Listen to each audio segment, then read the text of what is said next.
Have you ever wondered why one of Greece's most powerful queens chose to murder her king? What drives a mother to spill royal blood, and can a villain be recast as a tragic heroine? Clytemnestra is a central figure in Greek mythology. Born in Sparta to Tyndareus and Leda, she became queen of Mycenae.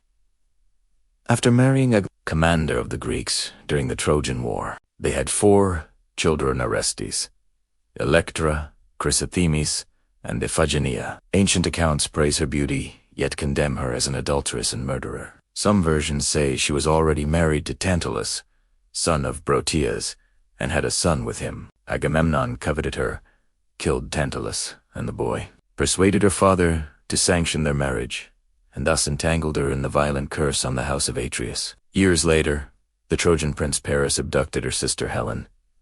Agamemnon assembled the Greek fleet at Aulis, but unfavorable winds trapped the ships. Seer Calchas declared that the goddess Artemis demanded the sacrifice of their daughter Iphigenia. Clytemnestra pleaded in vain, or was deceived into bringing the girl under the pretext of a marriage to Achilles. The sacrifice succeeded, the winds rose, and Agamemnon sailed for Troy, leaving his wife bereft and furious. During the long war, Clytemnestra took Aegisthus, the cousin of Agamemnon, as her lover. Ancient writers note that many Greek wives sought companionship during their husband's absence. For Clytemnestra, the affair aligned with Aegisthus's desire to avenge his father and seize the throne. She bore him children and simmered with anger over Iphigenia, the sacrifice, and the murder of her first family. After 10 years, Agamemnon returned from Troy accompanied by his concubine Cassandra. Despite Cassandra's prophetic warnings, he entered the palace.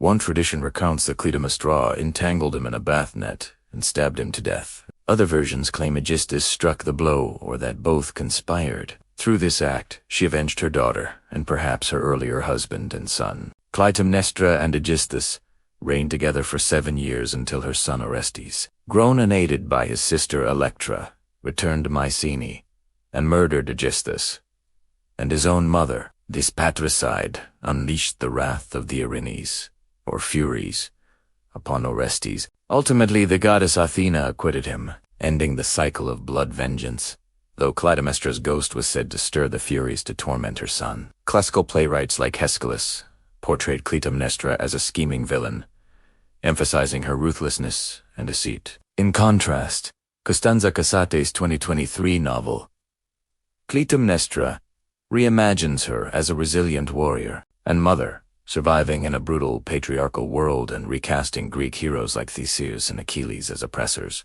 Such feminist reinterpretations resonate with the 2025 trend of embracing goddess-complex narratives, which celebrate feminine power and reframe myths through themes of agency and resilience. Exploring Clytemnestra's motives reveals a layered character rather than a one-dimensional villain. Revenge for Iphigenia's death, outrage over earlier murders, love for Aegisthus, and perhaps the influence of the House of Atreus' curse.